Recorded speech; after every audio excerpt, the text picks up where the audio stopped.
World War II on the home front. Like we were talking about earlier, just a second ago, the the war had a huge effect on the size of the government. Putting all of those people to work, um, all of that manufacturing, all of that industry for the war effort. Made the government have to expand on its size, all of these different agencies, because the idea behind it all is to mobilize the economy, to mobilize the American people for the war effort. Okay, so what this means in the end is that ultimately, the size of the government is going to get bigger. There's going to be all of these different agencies, all of these new programs. Pretty much just about everybody is going to do their part during the war, and that will transition on into the post-war world, but more on that later. I want to talk about the government mobilization to this effect. But before, I want to remind you that during this time, FDR, during the Depression and during the war as well, FDR and the First Lady are going to reach out to minorities, African Americans, Hispanics, and sort of like bring them into the fold. And we'll discuss that in a few examples in a few minutes. But the thing that I wanted you guys to consider here, and to take note of, is the fact that because the president and the first lady reach out to minorities, the result of that is that a lot of them are going to be voting Democrat for the first time in their lives. So again, this is the beginning of that transformation that I told you guys about throughout the semester. How we go, the Republicans and the Democrat Party are going to like switch sides essentially, where they're going to be more like the party for minorities, and not just the party of the South, the Democrats anyways. So with that in mind, I want you to think of how difficult it was for the United States to get out of the Depression despite all of that government spending and the public works programs. Because of the war, when the Japanese attacked the United States, is going to, start mobilizing the economy in a different way. So here, for your consideration, let's talk very briefly about the Office of War Mobilization and the War Labor Board. What these programs are going to do is essentially kind of like what we saw in World War I, right? It's an agency that is designed to organize and ensure that there is enough resources to provide for all of the things that we need for the war, all of the weapons, tanks, vehicles, and in addition to that, the War Labor Board ensured that there was enough workers, right? So one of the biggest consequences of World War II on the American home front is that all of these men are going to go to war, and it's going to open up all of these jobs for women, okay, women and minorities especially.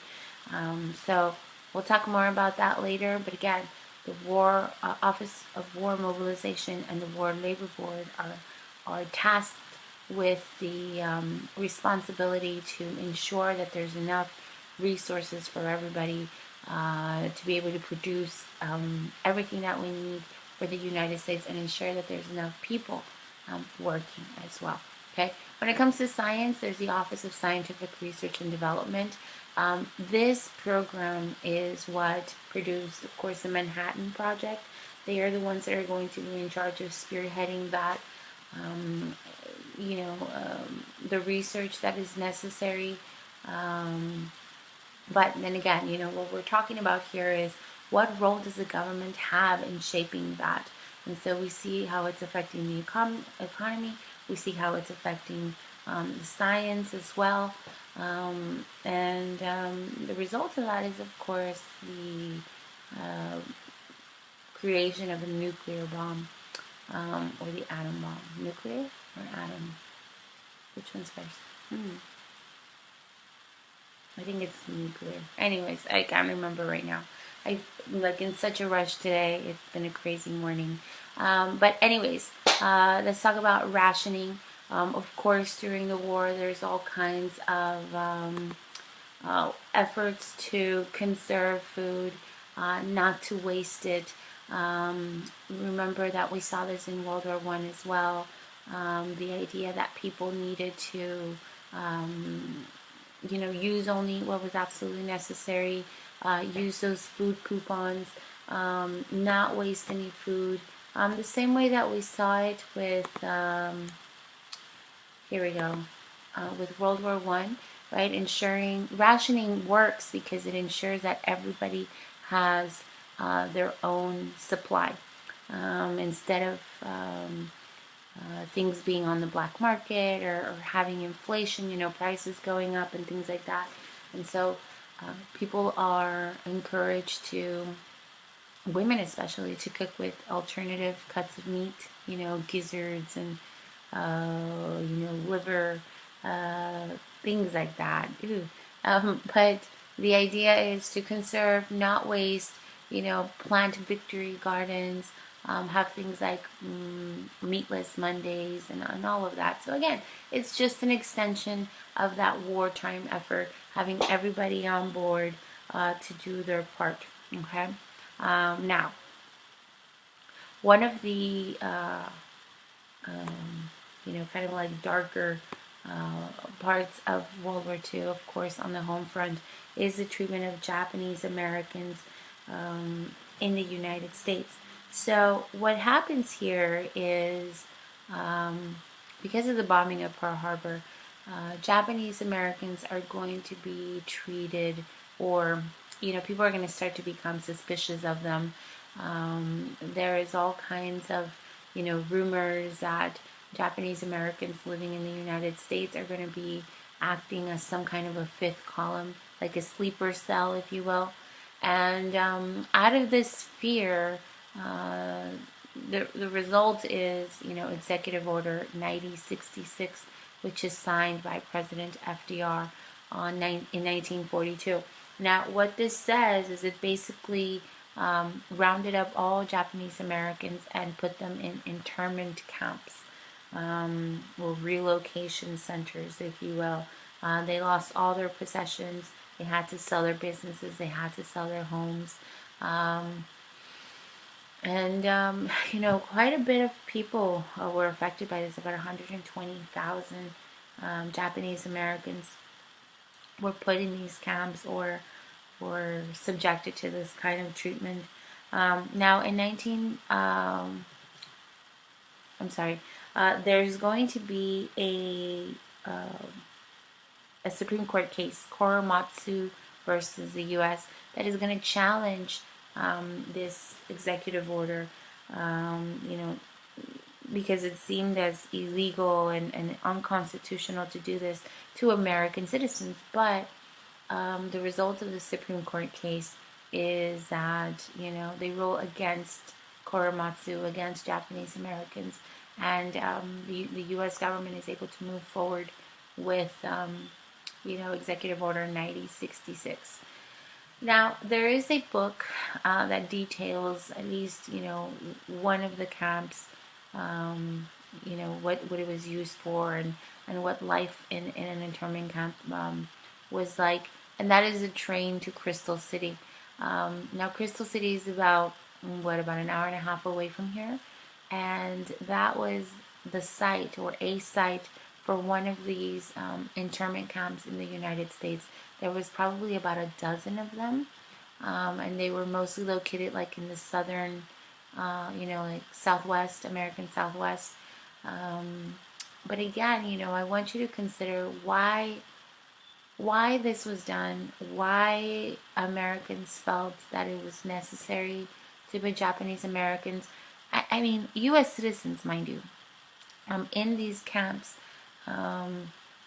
when we're supposed to be Americans. Like, what amount of fear, what level of fear and anxiety was there that would convince the people that this was okay to do?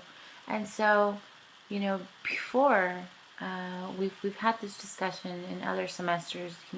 Like, do you think it would be possible for this to happen again to any group, but especially Americans and hyphenated Americans? And overwhelmingly, the response has been yes. And that group, depending on again, like what people are afraid of, what the United States is afraid of. It could be Muslim Americans or, like we've seen recently, immigrants or, Hispanic Americans. So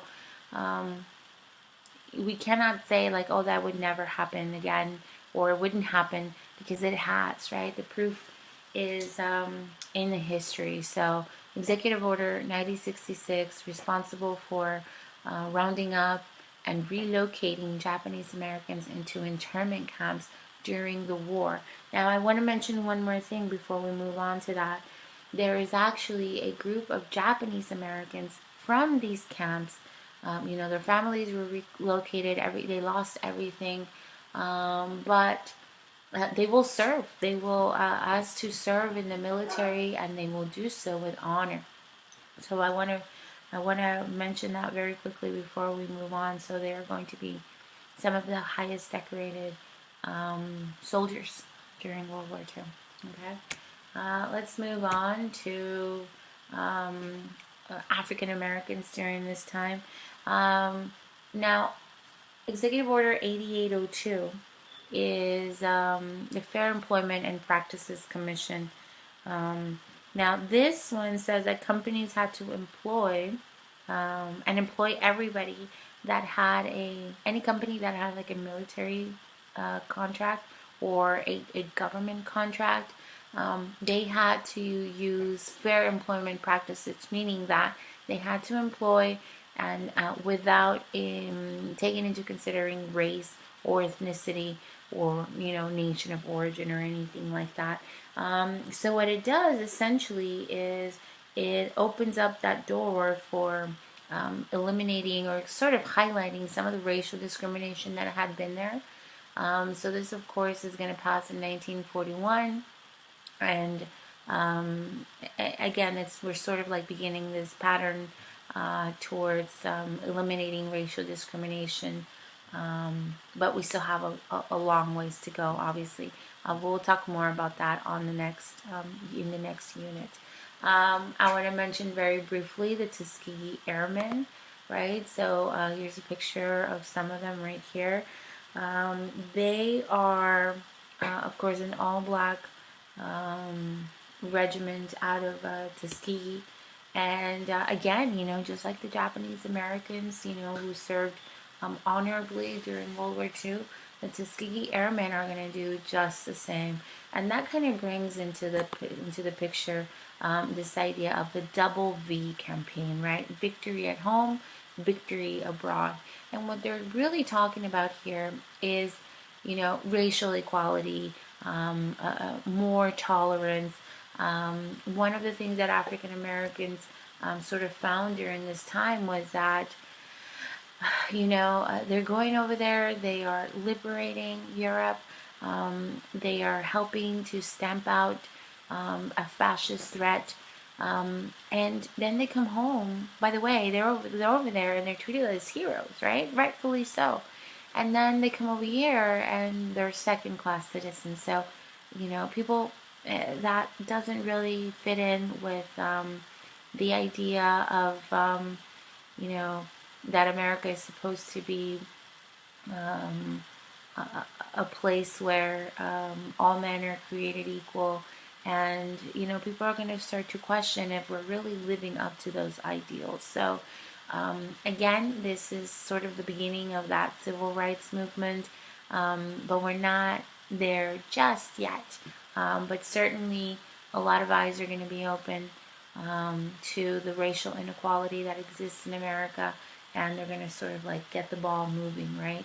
Remember that at the end of Reconstruction, they didn't finish the process. It didn't completely bring African Americans into the fold. All they got was Jim Crow, racial discrimination, isolation, and now it seems like they're starting to change, okay? So for now, that's all you got to know. We got to move on to women in the home front. Women in the war. Now, again, this is one of my favorite topics, but we just have to kind of like shorten it as much as possible. All I want you guys to know about this is, women are going to begin to enlist in the Navy, in the Coast Guard, in the Army, right? So here you have the SPARS, right? So the U.S. Coast Guard. And in addition to that, you have the waves, right? So I think this was what, Navy. And then of course the WAC, the Women's Army Corps, Women's Auxiliary. There's of course, I mean, could they have come up with a different, spars, waves, wax? Probably. But the whole point of this, of course, is that American women are going to start serving, of course, non-combat missions, but they're going to be more involved than ever in the military. Um, there's a great need for soldiers, of course, and since World War One, and really, we look back until the Civil War, where women were out there for the Red Cross and stuff like that. We really saw women sort of become much more visible in World War One. They're out there, they're in the front lines, even though they're not battling, they're helping. They're helping treat, they're helping nurse some of the men that were affected. And now in World War II, it's like they're out there, they are actively dressed, but they are not necessarily in combat. But all of that is going to start to change. I do want to talk about Rosie the Riveter. Now, Rosie the Riveter, of course, is just a symbol for women in the workforce in the United States. So what happened here is when the war broke out, all of these guys had to go out and fight, leaving behind all of those industrial jobs especially. Now, I want to remind you too that because of the war, there was a great need for munitions and for building ships and weapons and all kinds of tanks and shells, and women are going to step into that role. Now, the challenge with that is that women had always been told that they couldn't be welders, that they couldn't work on a shipyard, because not only was that men's work, but it took years of training and apprenticeship, and it was just not going to happen. But it's funny how the war created that necessity, and all of a sudden it's like, no, you don't need years and years and years of training. All you need is a few weeks and learn how to hold a rivet gun or a welding torch, and you're all set to go. And so women found that absolutely boggling, that for all this time they've been told that they were the inferior sex, that they couldn't do this work, that they were not strong enough to do it. And then here they are, working in shipyards, becoming financially independent, because they're gonna make money, really good money. And for a lot of women, this was really kind of like the first time that they had experienced this kind of sense of freedom and independence. And for a lot of them, it will sort of awaken a desire to go out there and to be financially independent, and maybe rethink their goals and careers, if you will. Dare they dream? The problem with this is that once the war is over, women are expected to leave those jobs for Johnny and all of the men that are going to be coming back from the war. The expectation is that, okay, thank you for your service, thank you for doing this in our time of need, but you can go ahead and go back to the kitchen now. And so women are not only going to get pushed out of these jobs again, but they will be encouraged to sort of like pick up those traditional gender roles once again. But again, we'll talk more about that in the next unit. I'm just trying to connect those dots for you, to make it a little bit more clear about the consequences of American women being in the service, and not only that, but being instrumental, in the American economy during the wartime. Like, the U.S. couldn't have done it without them. But it's not just women; it's minorities too, minority women especially. So, um, I want you to think about those things as we move forward. In the next unit, we'll talk about containment, and it's not just containment of communism, but containment. Like, everybody wants things to go back to normal after the war. So to reestablish traditional gender roles for women to be mothers and homemakers, and containment is going to expand into American society as well. So it's like we're trying to contain women, we're trying to contain gender roles, we're trying to contain sexuality. All of these things are a part or an extension of the Cold War mentality. Okay, so women for now, they're going to enjoy that sense of freedom, financial independence, but once the war is over, they're expected to sort of like go back home and find a good husband and start a family. Okay, so let's move on to Mexican Americans during the war. And so, of course, we have here the Bracero program of 1942. And what this is going to do is it's going to bring back Mexicans and, of course, Mexican Americans. Mexican Americans will be working in the fields, and we are going to open up the door for Mexican immigrants to come to the United States on a sort of like a work visa. Okay. Later on, what's going to happen is some of these Mexicans are going to move on to places like Gary, Indiana, or California, Arizona, where they will, of course, establish their own communities there, find jobs in agriculture, and sort of like come into the fold. Now, the reason why they do this is, of course, we need more workers, because we have a wartime shortage of men that have gone off to fight. And so I want to show you this picture right here. The idea that Mexicans and U.S. citizens can sort of like work towards the same goal, right? This idea of unity, right? Americanos todos luchamos por la victoria, right? Americans all, let's fight for victory.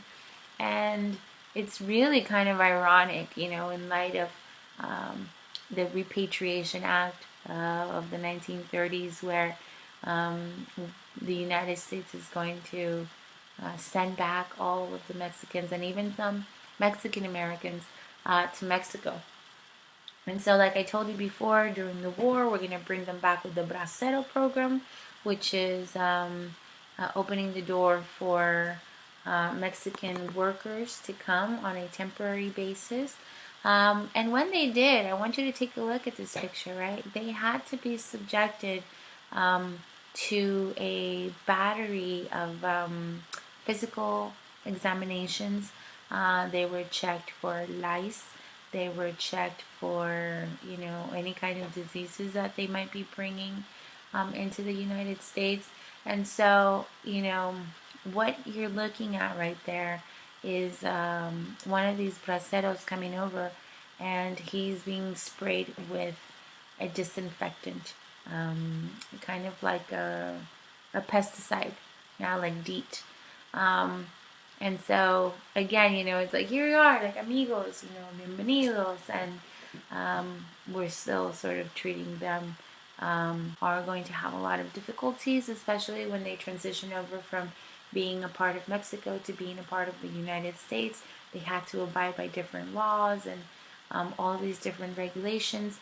And the challenge, of course, is going to come in that there's a lot of tension between the two peoples, and it's going to spill over in violence and a lot of discrimination. And then if we moved on to Chapter Unit 2, there we have the National Origins Act, where the law is pretty explicit in wanting to keep out certain groups of people, but not Mexicans, right? Because we want cheap labor. We need it, especially during that time of economic boom. And then we get to the Depression. And now all of a sudden there's all of these out of work Americans. And those jobs that were there for Mexicans before that, they wanted cheap labor for, now they want them for Americans. So what do? We send back Mexicans to their country with the Repatriation Act. And then, of course, at this point in time, because of World War II, the Bracero program in 1942 is going to open up that immigration for workers to come on a temporary basis. And that's all well and good. But then, in 1954, and we'll probably talk about this later, in 1954, the United States is going to again deport Mexicans back to their home country with what is known as Operation, I kid you not, Operation Wetback. Okay? WETBACK. 1954, under the Truman administration. I guess the mood just changes and they don't need Mexican Americans anymore, or Mexicans, I should say. So again, very, very complicated relationship here. Make a note of it. There will be race riots as well in California and Los Angeles. The Zoot Suit riots, like Zoot Suit, like ZOOT and then suit, SUIT. Suits are kind of like really baggy suits. Think kind of like what the guy from The Mask wears, like pinstripe, like baggy jacket, and so the problem with this, this is part of their culture. This is a part of how they dress. It's a form of expression and whatnot. But the problem is that because of the war, because of the rationings, you weren't supposed to waste fabric. And so for a lot of folks, these suits looked unpatriotic, without knowing why they wore them or that they were a part of their, like the way that they dress. People found them to be disturbingly anti-American. And especially coming from a group of people that are not, from the United States, to be dressed like this, when everybody was supposed to be sort of like conserving fabric and not being wasteful.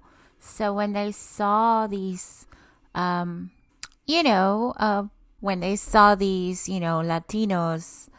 dressed in that way, they saw it as unpatriotic, un-American. And of course, it led to a lot of tension on the streets and violence. So, unfortunately, that type of tension between, Anglo-Americans and Hispanic Americans isn't gonna go away. At least it doesn't in the case of Felix Longoria. Now, Felix Longoria was a Mexican American who fought in World War II and tragically, passed away. He died during the war. Longoria was from Three Rivers, Texas. And upon his return, his body, when it was returned back to Three Rivers, the only funeral home in town refused to give him a service because he was not white. But like I said, the relationship between Mexican Americans and Anglo Americans is a complicated one, and it will continue. But anyways, let's talk about what happens at the end of the war, right? We talked about the Homefront. Now let's talk about the major consequences.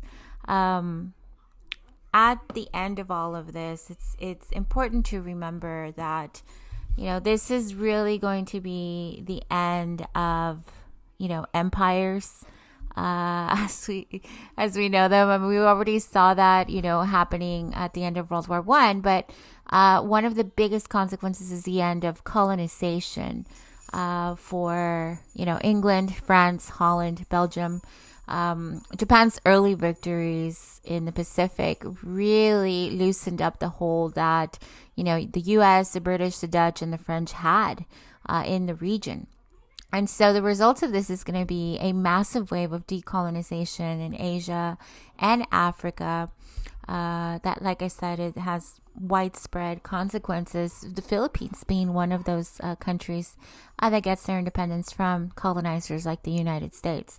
The other major, consequence here is we're going to start to see the beginning of the civil rights movement take shape. And a part of this has to do with the fact that Black Americans, they participated in the war, they fought bravely, and they went over there, they liberated Europe, they were treated as heroes, and when they come back, it just didn't make any sense that they were treated as second-class citizens. And so, for the United States, this was an equalizing experience, and it fueled this civil rights movement, right? Because these people are going to say, you know what, enough is enough. We are the greatest country in the world, and we are not living up to our full potential. And so this is where we see the beginning of that demand for equality in America. So we'll be talking more about that in our next chapter. So thanks for joining me. I'll see you next time. Bye.